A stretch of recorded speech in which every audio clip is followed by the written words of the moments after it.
Hello students, चलिए start करते हैं। Unit second class 11 chapter 4 physics का मोशन इन प्लेन चैप्टर हम यहाँ पे कवर करेंगे। सबसे पहले मैं आपको यहाँ पे बताऊंगा कि हमारा जो टॉपिक है मोशन इन प्लेन का एंगुलर प्रोजेक्टाइल या फिर प्रोजेक्टाइल, उसके अंदर से किस किस टाइप के क्वेश्चन बन सकते हैं और कैसे कोई भी क्वेश्चन पुटअप करता है, सीबीएसई हुआ या अदर बोर्ड्स हुए, किस टाइप से क्वेश्चन पूछते हैं।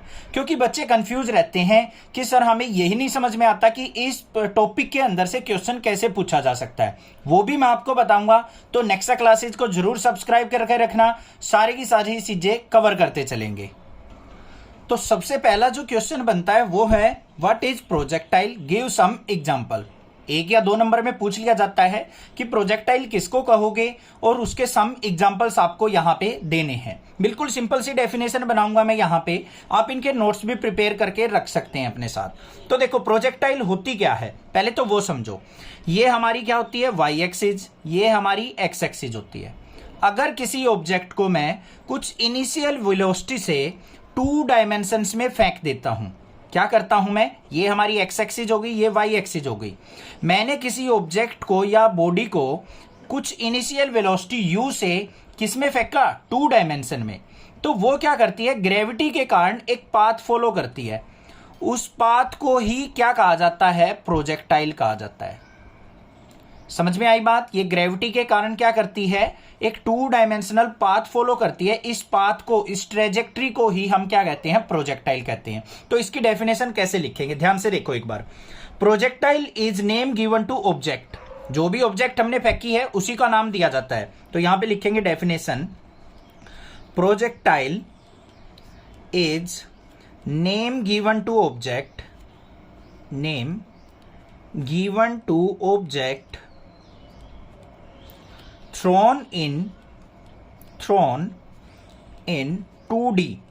2D का मतलब क्या है, 2 dimensional, with some initial velocity, some initial velocity under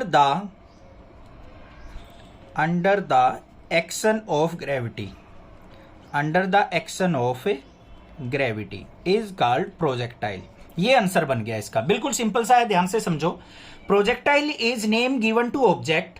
projectile हम किसका नाम देते हैं, जिस ऑब्जेक्ट को फेंका जाता है, थ्रोन इन 2D, 2 डायमेंशनल में फेंकते हैं, विद सम इनिशियल वेलोसिटी, जिसकी क्या होती है, कुछ इनिशियल वेलोसिटी होती है, under the action of gravity. और जो वो 2 डायमेंशनल मोशन, जो वो ट्रेजेक्ट्री जो फॉलो करती है, वो किसके कारण करती है, ग्रेविटी के कारण। Under the action of gravity के कारण वो क्या करती है, 2 डायमेंशनल पाथ को फॉलो करती है। उसी को हम क्या कहते हैं, प्रोजेक्टाइल कहते हैं। बात क्लियर हो गई, डेफिनेशन क्लियर हो गई। अब इसके एग्जाम्पल देख लो, यहां पे कुछ एग्जाम्पल बिल्कुल सिंपल से करेंगे जो आपको बिल्कुल अच्छे से समझ में आएंगे। A body drop from window of a moving train, या फिर क्या करेंगे हम यहां पे, an object dropped from moving बस लिख लो, मूविंग कार लिख लो, मूविंग ट्रेन लिख लो। अब हम कोई भी ऑब्जेक्ट, जैसे मान लो ये हमारे पास क्या है, बस है कोई, अगर चलते टाइम इसके अंदर से कोई भी हम ऑब्जेक्ट फेंकेंगे, यहां से ऐसे आराम से ड्रॉप करेंगे, तो ऐसा नहीं है कि वो ऐसे नीचे जाएगी। वो कैसे जाएगी, इस तरीके से प्रोजेक्टाइल मोशन को फॉलो करते हुए वो क्या करेगी, ऑब्जेक्ट गिरेगी। समझ में आ गई बात। सेकंड पॉइंट, सेकंड एग्जांपल लेते हैं कोई।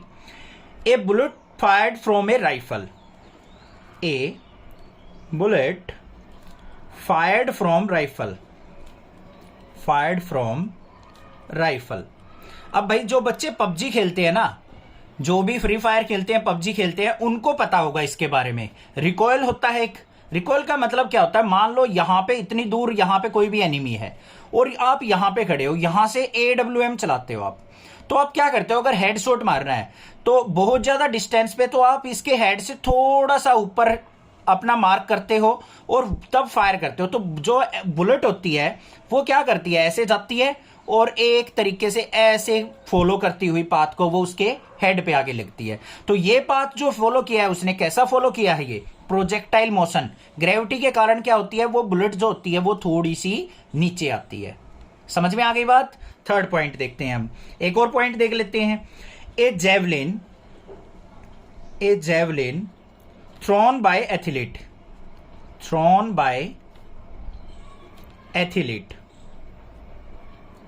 एथलीट जो होता है उसको देखा होगा आपने। अब जैसे नीरज चोपड़ा था, अपने इंडिया में गोल्ड मेडल लेके आया है, मेरे एरिया का ही है, मैं सोनीपत से हूं, वो पानीपत से है, ठीक है। उसने क्या किया, जो भी जेवलिन वो भागता हुआ आता है और जेवलिन को फेंकता है, इस तरीके से फेंकता है ऊपर की तरफ, और वो कुछ डिस्टेंस ट्रेवल करता हुआ फिर आके कहां पे गिरता है, ऐसे ग्राउंड पे आके गिर जाता है। तो ये भी क्या हुआ, हमारा एक प्रोजेक्टाइल मोशन को ही शो करता है। बात क्लियर हो गई। इस टाइप से क्वेश्चन पूछा जाए तो कैसे आंसर आपको राइट डाउन करना है। दूसरा क्वेश्चन क्या बनता है वो देखते हैं। अब क्वेश्चन सेकंड क्या बनता है, state the principle of physical independence of motion in projectile motion. जो हमारा फिजिकल इंडिपेंडेंस ऑफ मोशन होता है उसको आपको डिफाइन करना है। पहले तो इसका मीनिंग समझेंगे, फिजिकल इंडिपेंडेंस ऑफ मोशन का मतलब क्या है। अब देखो, हम कोई भी ऑब्जेक्ट अगर फेंक रहे हैं तो उसके अंदर कौन कौन से मोशन हैं, ये देखो आप। एक तो वर्टिकल मोशन है, ऊपर की तरफ भी ऑब्जेक्ट जा रही है, एक हॉरिजॉन्टल मोशन है, हॉरिजॉन्टल डिस्टेंस भी ट्रेवल कर रही है। तो दोनों मोशन यहां पे काम कर रहे हैं, और दोनों जो होते हैं, वर्टिकल मोशन भी और हॉरिजॉन्टल मोशन भी, एक दूसरे के इंडिपेंडेंट होते हैं। उसी को हम कहते हैं फिजिकल इंडिपेंडेंस ऑफ मोशन। तो इसका आंसर जो है हम किस तरीके से लिखेंगे वो देखो। In the absence of air resistance, मतलब एयर का रेजिस्टेंस नहीं होना चाहिए, तब क्या होगा, हमारा motion of projectile comes under principle of physical independence. क्या लिखेंगे, in the absence of air resistance motion of projectile comes under principle of physical independence. जब एयर का रेजिस्टेंस नहीं होगा तब हमारा ये जो है फिजिकल इंडिपेंडेंस लॉ या प्रिंसिपल काम करेगा। और होता क्या है, इसके अंदर 2 पॉइंट लिखने आपके। Motion along horizontal direction with uniform velocity. जो हॉरिजॉन्टल डायरेक्शन की तरफ मोशन होगा वो किसकी वजह से होगा, जिस स्पीड से आपने ऑब्जेक्ट को फेंका है उसके कारण वो है हॉरिजॉन्टल मोशन चलेगा। और वर्टिकली किसके कारण चलेगा, हमारा ग्रेविटी के कारण। तो सेकंड मोशन क्या लिखेंगे हम यहां पे, motion along vertical direction with gravity, या फिर under the action of gravity. Gravity के कारण हमारा वर्टिकल डायरेक्शन में मोशन चलेगा, और दोनों क्या होते हैं, एक दूसरे के इंडिपेंडेंट। इसका एग्जांपल समझ लो। मान लो आप यहां पे घर पे 3rd फ्लोर पे खड़े हो, आपने क्या किया, यहां से एक बॉल ड्रॉप कर दी, ये नीचे यहां पे फ्लोर पे आके गिरी, ठीक है। एक बच्चे ने क्या किया, इसी टाइम पे, सेम टाइम पे बॉल को इस तरीके से फेंक दिया, ये यहां पे आके गिरी। दोनों जब ग्राउंड पे पहुंचेंगी ना, सेम टाइम लेंगी, दोनों की दोनों सेम टाइम। ये तो वर्टिकल मोशन हो गया, ये हमने हॉरिजॉन्टली फेंका था, हॉरिजॉन्टली फेंका है ना, इस तरीके से आएगी तो वो ग्राउंड पे ही, बट दोनों की दोनों क्या लेंगी, सेम टाइम लेंगी। इसी को कहते हैं हम क्या, फिजिकल इंडिपेंडेंस ऑफ मोशन। यही प्रिंसिपल होता है हमारा। समझ में आ गई बात, क्लियर है, ठीक है। नेक्स्ट देखते हैं, नेक्स्ट क्या क्वेश्चन बनता है। थर्ड क्वेश्चन बनता है हमारा, assumption made in study of projectile motion. कि प्रोजेक्टाइल मोशन को स्टडी करते टाइम हम कौन कौन सी एजम्पशन लेके चलते हैं। भाई ये ऐसे क्वेश्चन है, बच्चे ना मतलब कंफ्यूज रहते हैं। अगर एग्जाम में पूछ लिए जाए ना तो इनके आंसर देने पॉसिबल नहीं होते बच्चों के पास, कि भाई क्या लिखें, क्योंकि रटा रटाया टॉपिक होता है। प्रोजेक्टाइल का सीधा हम डेरिवेशन आता है, सर हम चुटकियों में कर देंगे, बट इसके जो बेसिक क्वेश्चन बनते हैं वो नहीं हो पाएंगे हमसे, क्योंकि हमें बेसिक नहीं सीखा हमने। तो मैं पहले बेसिक सिखा रहा हूं, फिर अपने डेरिवेशन पे चलेंगे, चिंता मत करो, ठीक है। अब देखो यहां पे क्या कहा है कि हमें जो प्रोजेक्टाइल मोशन करते हैं हम, तो उसके टाइम पे कौन कौन सी एजम्पशंस ली जाती हैं। एजम्पशंस का मतलब क्या है, यहां पे सबसे पहले देखो, फर्स्ट लिखूंगा नहीं मैं, वैसे बता रहा हूं। एक तो क्या होता है, नो एयर रेजिस्टेंस होना चाहिए। प्रोजेक्टाइल का मोशन जब भी काम आता है हमारा जब एयर रेजिस्टेंस ना हो। अभी अभी हम फिजिकल इंडिपेंडेंस प्रिंसिपल पढ़ के आए हैं, एयर रेजिस्टेंस नहीं होना चाहिए, फर्स्ट पॉइंट। सेकेंड पॉइंट क्या है हमारा, effect due to the curvature of earth is negligible. Earth का कर्वेचर का इफेक्ट जो है वो नेग्लिजिबल होना चाहिए, क्योंकि जो भी मोशन होता है हमारा under the action of gravity होता है, तो कर्वेचर जो है वो क्या होना चाहिए, अर्थ का नेग्लिजिबल लेना है। थर्ड पॉइंट क्या लेंगे, effect due to the rotation of earth is negligible. जो रोटेट करती है हमारी अर्थ, उसका इफेक्ट भी हमारे प्रोजेक्टाइल मोशन पे क्या होना चाहिए, नेग्लिजिबल होना चाहिए। थर्ड पॉइंट हो गया। फोर्थ पॉइंट क्या होगा, for all the points of trajectory, मतलब जैसे ही हमारी ऑब्जेक्ट ऐसे ग्रेविटी के कारण टू डायमेंशनल मोशन को फॉलो करती है, तो हर एक पॉइंट पे हमारी जो ग्रेविटी है वो क्या होनी चाहिए, सेम होनी चाहिए, तभी हमारा क्या होगा, प्रोजेक्टाइल मोशन स्टडी किया जा सकता है। समझ में आ गए चारों के चारों पॉइंट। पहला पॉइंट क्या था, एयर रेजिस्टेंस नहीं होना चाहिए। दूसरा, कर्वेचर ऑफ अर्थ नेग्लिजिबल होना चाहिए। तीसरा, रोटेशन ऑफ अर्थ को भी नेग्लिजिबल काउंट करके चलना है। और all the points of trajectory, जो भी पाथ है उस पे सभी पॉइंट्स पे हमारा जो है एक्सेलरेशन ड्यू टू ग्रेविटी क्या होनी चाहिए, कांस्टेंट होनी चाहिए, फिक्स होनी चाहिए। ऐसा नहीं है कि बार बार चेंज होती रहे। ग्रेविटी 9.8 है तो हर एक पॉइंट पे 9.8 ही होनी चाहिए, तभी हमारा प्रोजेक्टाइल मोशन स्टडी किया जा सकता है। इतनी बात क्लियर हो गई, समझ में आ गया अजम्पशंस के अंदर क्या लिखना है। अब आता है हमारा मेन टॉपिक। हमारे अंदर यहां पे क्या है, प्रोजेक्टाइल के दो तरीके के प्रोजेक्शन दे रखे हैं, एक हॉरिजॉन्टल प्रोजेक्शन है, एक एंगुलर प्रोजेक्शन है। आपके सिलेबस में क्या है, एंगुलर प्रोजेक्शन। अगर कहीं पे हॉरिजॉन्टल प्रोजेक्शन भी है तो वो भी बता देना कमेंट करके, मैं आपको करवा दूंगा। तो अब पढ़ेंगे हम एंगुलर प्रोजेक्शन और किस टाइप से उसका क्वेश्चन बनता है वो देखते हैं। अब भाई हमारा नेक्स्ट जो मेन जो टॉपिक है ये प्रोजेक्टाइल का, उसका जो सबसे इंपॉर्टेंट पॉइंट है 5 मार्क्स में जो पूछा जाता है वो ये क्वेश्चन है। A projectile is fired with initial velocity with angle theta, then show that its path is parabolic. Derive expression for time of flight, maximum height, horizontal range और मैक्सिमम हॉरिजॉन्टल रेंज। ये हमारे 4 topic के हमें derivation करने हैं।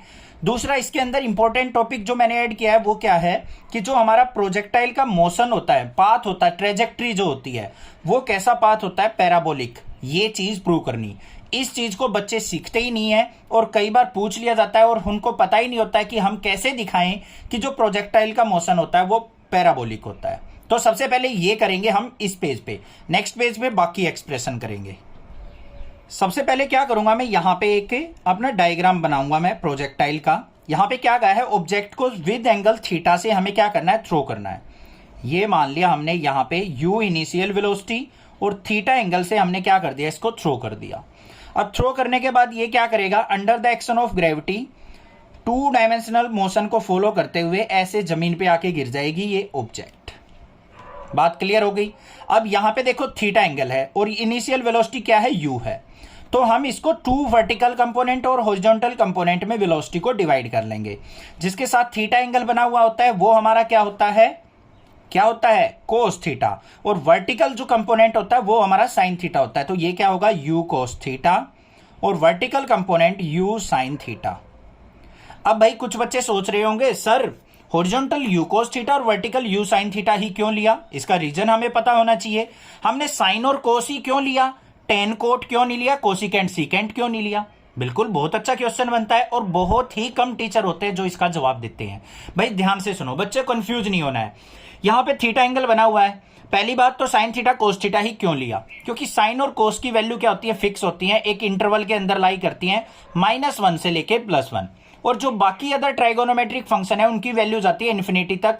तो हमारा projectile motion कोई इनफाइनाइट थोड़ी ना है, कोई हमने स्पेस में थोड़ी ना ऑब्जेक्ट को भेजा है जो हम यहाँ पे अदर ट्राइगोनोमेट्रिक फंक्शन लेंगे। तो पहली बात तो ये बात क्लियर हो गई। यहाँ पे हमेशा हम जो यहाँ पे कंपोनेंट लेते हैं वो साइन थीटा कोस थीटा ही लेते हैं, ठीक है, क्योंकि इनकी वैल्यू क्या होती है, एक फिक्स इंटरवल के अंदर लाई करती है -1 से 1 के बीच में। दूसरी बात, अब यहां पे हम वर्टिकली साइन थीटा और हॉरिजॉन्टली कोस थीटा ही क्यों लेते हैं, ध्यान से देखो। जैसे जैसे इसको मैं नीचे लेके आता चला जाऊं, यहां पे लिया है थीटा की वैल्यू क्या हो जाएगी 0, तो कोस 0 की वैल्यू क्या होती है 1, तो ये u इक्वल टू u हो गया है या नहीं, इसलिए हॉरिजॉन्टली क्या लेंगे u कोस थीटा।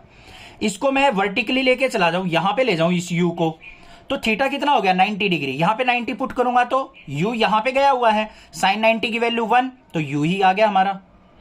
समझ में आ गई बात, vertically sine theta horizontally cos theta क्यों लिया गया, ये बात क्लियर हो गई। यहां पे कोई दिक्कत नहीं होनी चाहिए।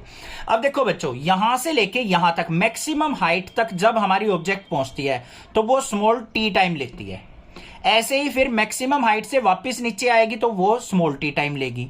और पूरा का पूरे पाथ पे जो हमारा टाइम लगेगा कैपिटल टी, वो किसके इक्वल होगा, टी प्लस टी, मतलब 2t के इक्वल। ये पूरा का पूरा क्या होता है, हमारा टाइम ऑफ फ्लाइट होता है, जितना टाइम हमारी ऑब्जेक्ट जो है एयर के अंदर रही है। मैक्सिमम हाइट पे जाने में भी स्मॉल टी टाइम लेगी, मैक्सिमम हाइट से नीचे आने में भी स्मॉल टी टाइम लेगी। ये बात क्लियर हो गई, कोई दिक्कत की बात नहीं है। ये you cos theta, you sine theta भी आपको समझ में आ गया। अब ग्रेविटी देखो, हमने ऑब्जेक्ट को फेंका है ऊपर की तरफ, ग्रेविटी होती है डाउनवर्ड, तो एक्सेलरेशन ड्यू टू ग्रेविटी हम क्या लेंगे, ऑलवेज -g लेके चलेंगे, ठीक है। और हमने वर्टिकली ऊपर की तरफ ऑब्जेक्ट को फेंका है, तो वेलोसिटी क्या लेके चलेंगे हम, u sin थीटा। अब देखो यहां पे इसका पैराबोलिक पाथ किस तरीके से हम शो करेंगे, बिल्कुल ध्यान से समझना। सबसे पहले देखो हमारे पास फॉर्मूला होता है कि distance equal to velocity into time, velocity into time.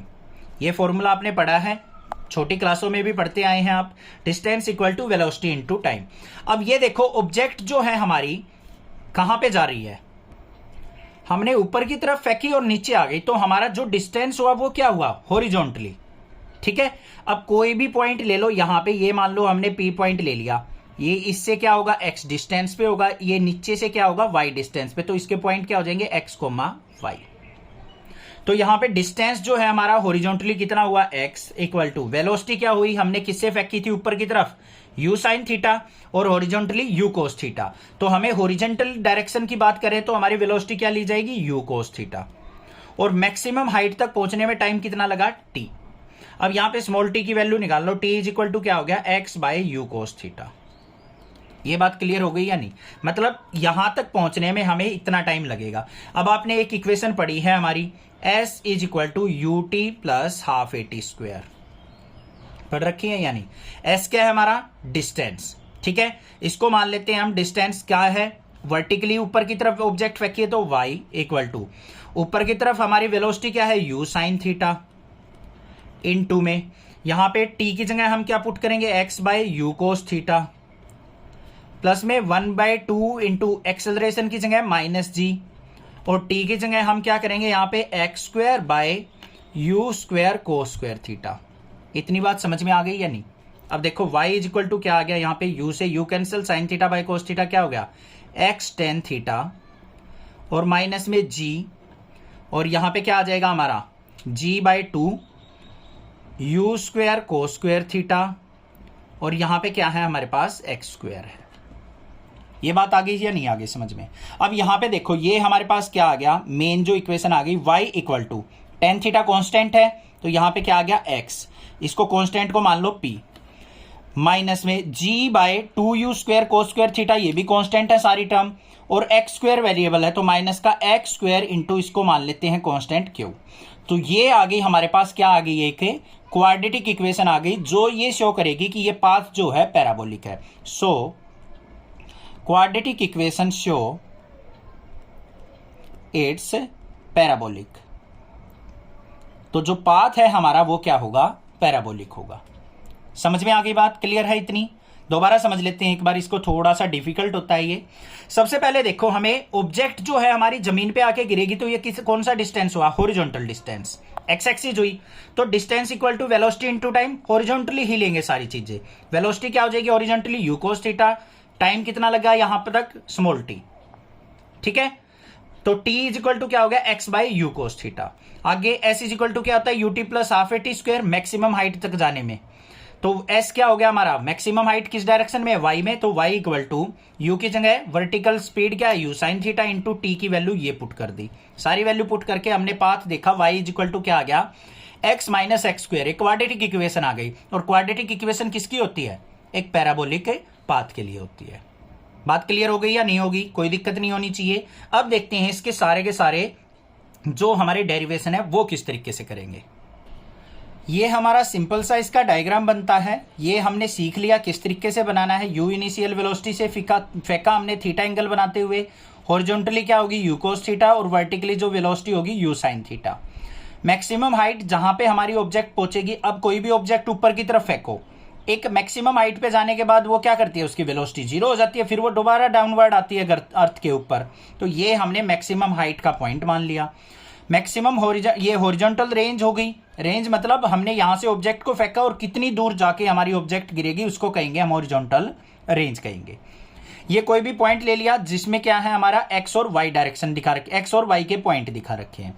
अब देखो हमें सबसे पहले क्या लिखना है, time of flight. Time of flight, इसकी डेफिनेशन क्या बनती है? टाइम ऑफ फ्लाइट का मतलब क्या है, यहां से जैसे ही हमने ऑब्जेक्ट को फेंका, फेंकने के बाद वो एयर में रहेगी ऑब्जेक्ट 2 डायमेंशन में और लास्ट में आके ए पॉइंट पे आके गिर जाएगी। तो ओ से लेके ए तक पहुंचने में जो टाइम लगा है उसको हम क्या कहेंगे, टाइम ऑफ फ्लाइट कहेंगे। तो यहां पे क्या लिखेंगे, total time taken by object to reach from O to A. बस सिंपल सी डेफिनेशन हो गई। ओ से ए तक पहुंचने में जो मैक्सिमम टाइम लगा है, जो टाइम टोटल लगा है, उसी को क्या कहेंगे हम, टाइम ऑफ फ्लाइट कहेंगे। ठीक है। अब देखो बच्चों, यहां से लेके यहां तक मैक्सिमम हाइट पर तक जाने में कितना टाइम लगा, स्मॉल टी। मैक्सिमम हाइट से दोबारा नीचे ग्राउंड पे आने में कितना टाइम लगा, फिर स्मॉल टी लगा। तो हमारा टोटल टाइम किसके इक्वल हो गया, यहां पे total time equal to t plus t. तो टोटल टाइम लग गया हमारा 2t। ये बात क्लियर हो गई या नहीं? अब हमें एक इक्वेशन पता है, कौन सी वाली इक्वेशन यूज करेंगे वो देखो, v is equal to u plus a t. Equation of motion पता है आपको, v is equal to u plus a t. v क्या होती है, हमारी फाइनल वेलोसिटी। अब देखो ऑब्जेक्ट को फेंका, मैक्सिमम हाइट पे जाने के बाद फाइनल वेलोसिटी क्या हो जाएगी, v इक्वल टू 0 हो जाएगी। Initial velocity u equal to क्या है, ऊपर की तरफ फेंका है तो u equal to u sine theta लेंगे। ए एक्सेलरेशन है, एक्सेलरेशन क्या लगेगी हमारी, ग्रेविटी नीचे की तरफ होती है, हमने ऑब्जेक्ट को ऊपर फेंका तो माइनस का जी लेंगे। और टी इज इक्वल टू किसके हो जाएगा हमारा, यहां पे टी की वैल्यू, स्मॉल टी की वैल्यू क्या हो जाएगी, capital T by 2। Small t किसके इक्वल हो जाएगा, कैपिटल टी बाय 2 के इक्वल। ठीक है, वैल्यू पुट कर दो बस। v की जगह 0 इक्वल टू u की जगह यू साइन थीटा, माइनस में एक्सेलरेशन की जगह g और t की जगह हम क्या पुट करेंगे, t बाय 2। इसको इस तरफ ले आओ, gt by 2 is equal to u sine theta, और हमारा 2 की इधर मल्टीप्लाई करेंगे, gt इज इक्वल टू क्या हो गया, 2u sine theta by g, यहां पे बाद में आएगा तो t इज इक्वल टू क्या आ गया, 2u sine theta by g। तो पूरी की पूरी फ्लाइट में जो टाइम लगेगा हमारा वो कितना लगेगा, t is equal to 2u sine theta by g। समझ में आ गया या नहीं? टाइम ऑफ फ्लाइट में कोई दिक्कत नहीं होनी चाहिए, क्लियर है। अब उसके बाद बात करेंगे हम मैक्सिमम हाइट की। मैक्सिमम हाइट, उसको किससे रिप्रेजेंट किया हमने, कैपिटल H से रिप्रेजेंट किया है। तो मैक्सिमम हाइट का मतलब क्या है, इसको क्या लिखेंगे, डेफिनेशन देखो इसकी, पहले इसकी डेफिनेशन क्या बनेगी, maximum height H attend by the object during flight. Flight के टाइम पे जो मैक्सिमम हाइट उसने अचीव की है उसको हम क्या कहेंगे, मैक्सिमम हाइट। वो हमारी किससे रिप्रेजेंट होगी, कैपिटल H से रिप्रेजेंट होगी। अब इसके अंदर देखो हमारी इक्वेशन क्या यूज करेंगे हम, S is equal to u t plus half a t square, u t plus half a t square. अब इसके अंदर वैल्यू देखो बच्चों, सारी की सारी हमारी कौन कौन सी यूज होने वाली हैं। सबसे पहले देखो S क्या है, टोटल डिस्टेंस मतलब मैक्सिमम हाइट, S की जगह क्या पुट होगा, H। U क्या है, इनिशियल वेलोसिटी ऊपर की तरफ फेंकी है हमने, U साइन थीटा। T क्या है हमारा, ये टाइम मैक्सिमम हाइट तक पहुंचने का टाइम, जो ये आया है ये हमारा पूरा टाइम था, और यहां तक मैक्सिमम हाइट तक पहुंचने का टाइम क्या होगा, U sine theta by G। ये यहां से यहां तक 2u साइन थीटा बाय जी था, तो हाफ डिस्टेंस में कितना हो जाएगा, इसको 2 से डिवाइड करेंगे तो small t is equal to किसके आ गया, u sine theta by g, और एक्सेलरेशन क्या होगी, माइनस जी। पुट कर दो इसके जगह, s की जगह capital H is equal to u की जगह u sine theta, into time की जगह हम पुट करेंगे u sine theta by g, फिर प्लस में 1/2 एक्सेलरेशन की जगह minus g into t square, मतलब u sine theta by g इसका स्क्वायर। सिंप्लीफाई कर लो तो h इज इक्वल टू क्या आ गया, u साइन थीटा, और u साइन थीटा क्या हो गया, u square sine square theta by g. Minus का साइन, यहां पे क्या आ जाएगा मेरे पास, g/2 मल्टीप्लाई, इसको भी करेंगे u square sine square theta by ji square, एक जी से एक जी कट गया। अब यहां पे देखो हमारे पास ये u square sine square theta by g है, माइनस में 1/2 u square sine square theta by g है, मतलब कंप्लीट वैल्यू में से हाफ सब्ट्रैक्ट करना है। तो हाइट कितनी आ गई मेरे पास, u square sine square theta bye 2g। समझ में आ गई बात, क्लियर है। ये हमारे पास एक वैल्यू थी, ये हाफ वैल्यू है, 1 में से हाफ गया तो हाफ बच गई। तो मैक्सिमम हाइट कितनी आ गई हमारे पास, u square sine square theta bye 2g आ गई। ये बात क्लियर हो गई। अब हमें क्या निकालनी है, हॉरिजॉन्टल रेंज कि मैक्सिमम डिस्टेंस कितनी दूरी पे जाके वो ऑब्जेक्ट गिरेगी। बिल्कुल सिंपल है, देखते हैं इसको। हॉरिजॉन्टल रेंज की डेफिनेशन क्या लिखेंगे हम, मैक्सिमम डिस्टेंस कवर्ड बाय, या फिर क्या लिखेंगे, हॉरिजॉन्टल डिस्टेंस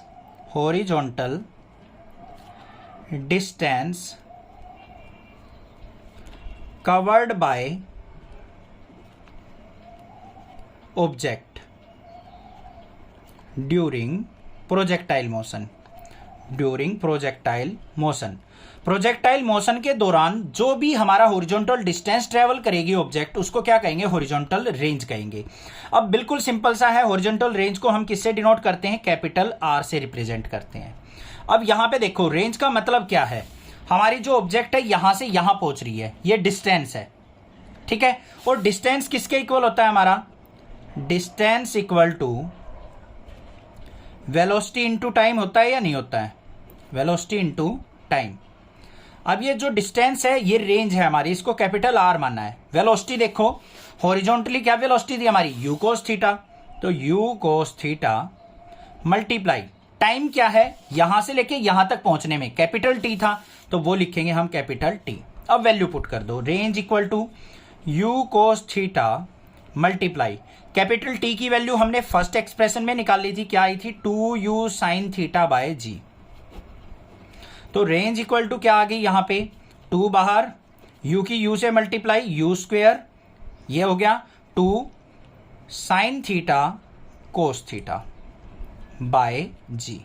तो रेंज इक्वल टू किसके आ गई, u square 2 sine theta cos theta, trigonometry का फॉर्मूला किसके इक्वल होता है, साइन 2 थीटा के बाय जी के। आ गई हमारे पास, ये आ गई रेंज ऑफ द ऑब्जेक्ट कि कितनी दूर पे जाके हमारी ऑब्जेक्ट गिरेगी। अब आती है मैक्सिमम हॉरिजॉन्टल रेंज, ये अच्छी पॉइंट है, यहां पे इस पे न्यूमेरिकल भी आता है, maximum horizontal range. Maximum horizontal range का मतलब है कि हम किस एंगल से ऑब्जेक्ट को फेंके कि मैक्सिमम डिस्टेंस पे जाके गिरे। जो जेवलियन थ्रो करते टाइम जेवलियन को फेंकते हैं एथलीट, वो वही एंगल रखते हैं कि हम कितने एंगल पे फेंके कि हमारा जेवलियन ज्यादा से ज्यादा दूर जाके गिरे। उसको हम कैसे फाइंड आउट करेंगे, मतलब रेंज हमारी क्या होनी चाहिए, मैक्स होनी चाहिए। आर मैक्स के लिए हमारे पास क्या होना चाहिए, ये जो है हमारा u square sine 2 theta by g, ये क्या होना चाहिए, मैक्सिमम होना चाहिए, तभी तो हमारी ऑब्जेक्ट जाके गिरेगी। अब u क्या है, वेलोसिटी, g क्या है, ग्रेविटी। ग्रेविटी फिक्स रहेगी, वेलोसिटी हम कोई भी रख सकते हैं, कोई दिक्कत की बात नहीं है, वेलोसिटी ज्यादा मैटर नहीं करती। तो यहां पे मैक्सिमम क्या चीज हो सकती है हमारी, sine 2 theta should be maximum. यहां से एंगल निकालना है ना हमने, किस एंगल से फेंके कि मैक्सिमम डिस्टेंस पे जाए। अब साइन थीटा की मैक्सिमम वैल्यू क्या होती है, जल्दी सोच लो भाई, मैक्सिमम वैल्यू 1 होती है, क्योंकि -1 से 1 के बीच में लाई करती है साइन थीटा की वैल्यू, आपने पढ़ रखी है रेंज। तो यहां पे साइन 2 थीटा इक्वल टू, और ये 1 कितने पे होती है, साइन 90 डिग्री पे। साइन से साइन कट गया, 2 थीटा इक्वल टू क्या आ गया, 90 डिग्री, और थीटा इज इक्वल टू क्या आ गया, 2 से कट करेंगे तो 45 डिग्री। जब आप किसी ऑब्जेक्ट को 45 डिग्री से फेंकोगे तो वो मैक्सिमम हॉरिजॉन्टल रेंज को क्या करेगी, अटेन करेगी। क्लियर हो गया, सारे के सारे एक्सप्रेशन समझ में आ गए होंगे। किसी पॉइंट में दिक्कत लगे स्क्रीनशॉट लेके मुझे व्हाट्सएप पे शेयर कर सकते हैं, मैं आपकी हेल्प जरूर करूंगा। आप बेफिक्र होके पढ़ते रहिए, नेक्स्ट क्लासेस से मैं फिजिक्स भी सारी की सारी कवर करा दूंगा, बट चैनल को सपोर्ट जरूर करते रहिए। Thank you for your support for next classes, thanks.